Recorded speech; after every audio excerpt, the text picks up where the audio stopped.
I uge 4, der tror du opleve, at der bliver lidt mere ro på dine tanker. Alt det konflikt, der har været, det vil stille lidt mere af, og du vil opleve mere ro op i dit hoved også. Og der vil ske noget, hvor du vil føle dig set, og du vil føle dig anerkendt. Jeg tror faktisk bare, at det der vil ske, det er, at du har arbejdet med dig selv, så du vil føle.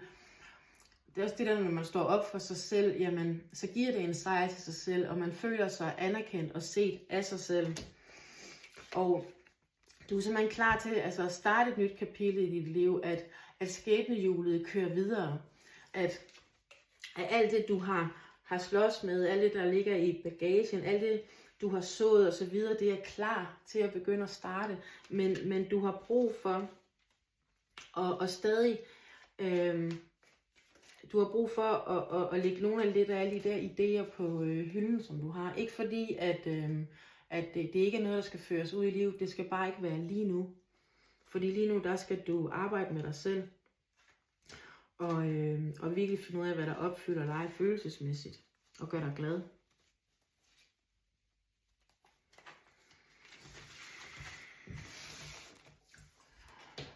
Jeg prøver lige. Jeg har lige fået nogle nye kort her. Det er bare sådan nogle hvorfor-kort, altså sådan hvorfor det, eller sådan. Altså hvad er årsagen til, at du oplever det her lige nu, hvor du står sådan og føler, at det er lidt i det gamle og lidt i det nye, men det er ikke helt startet endnu, men det er som om, at den nye begyndelse ligger lige foran dig. Altså hvad er årsagen til, at det ikke starter helt endnu?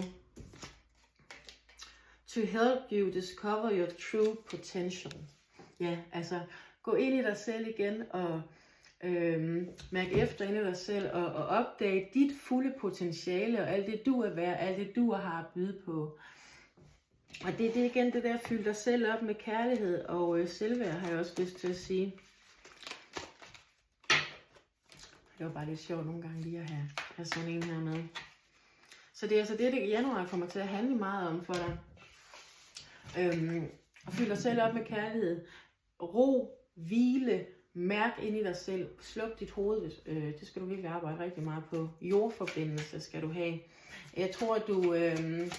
Det er også det, når man hele tiden bare tænker op i hovedet, og det, så mister man rigtig meget jordforbindelsen. Jeg kan vide, hvad det her kort. Det vil. Besindighed. Og det er jo også en 10'er faktisk. Altså en afslutning og samtidig en ny begyndelse. Så du står lige der på tærsklen til at afslutte det gamle og starte det nye. Jamen, det handler rigtig meget om det der med, at lige nu skal du ikke træffe en masse beslutninger eller tage stilling til en masse. Altså, du skal trække dig lidt tilbage og tænke dig godt om, inden du også tager en beslutning. Og hvis der er nogen, der tilbyder dig et eller andet, altså hvis du er i tvivl, eller hvis det bare er et lille nej, jamen så er det et stort nej. Altså, det er ikke lige nu, du skal træffe en masse nye og store beslutninger i livet. Lige nu, der skal du kigge ind i dig selv. Og stilhed og meditation står der også, altså, at det er faktisk det bedste for dig nu, for at du kan gå bedst videre. Fordi du skal mærke dig selv og følge din indre stemme. Lyt efter, hvad der er oprigtigt og ærligt hos andre. Hvis der er noget eller nogen i dit liv, som ikke føles autentisk, så er tiden inde til at give slip på den situation eller person. Og det snakkede jeg lidt om på et tidspunkt. Jeg tror, der er noget med nogle relationer, som du skal gøre op med. Og det kan sagtens være den relation, som også holder din frø lidt tilbage for at spire. Fordi hvis man bliver ved med at holde fast i noget, som ikke er godt for en, så giver man heller ikke plads til, at det nye kan komme ind. Samtidig med, at det er det der med at se dit fulde potentiale. Du skal tro noget mere på dig selv. Altså, at du er bedre end det. Du fortjener bedre end det, som den her person nu byder dig.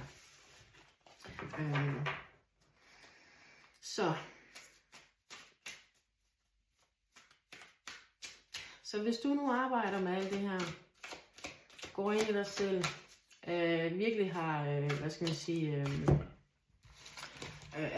prioriterer det, og gør noget godt for dig selv. Lad os så se, hvor står du så i dit liv, altså her i slutningen af januar. Hvordan vil du så have det, hvis du går ind og arbejder med dig selv på den her måde, og giver slip på det sidste? Jamen så tror jeg det, altså det, som der har været skjult for dig, altså du vil endelig kunne træffe den rigtige beslutning, fordi at det vil gå op for dig, altså den person, eller det du skal give slip på i dit liv, det kunne lige passe, altså det kunne jeg sagtens finde på at sætte ild til det kunne godt lige meget. Altså det vil komme frem i lyset, hvordan den her person er, og hvad den her personer byder dig, og at de ikke er gode for dig. Og så vil du meget nemt kunne træffe en beslutning om, at det her, det er ikke noget for mig, at kan gå videre i dit liv. Og så vil det her lige bære, altså nogle af de ting, som du ønsker dig. Ja, du vil afslutte en cyklus, det her det er det sidste kort i, tarot.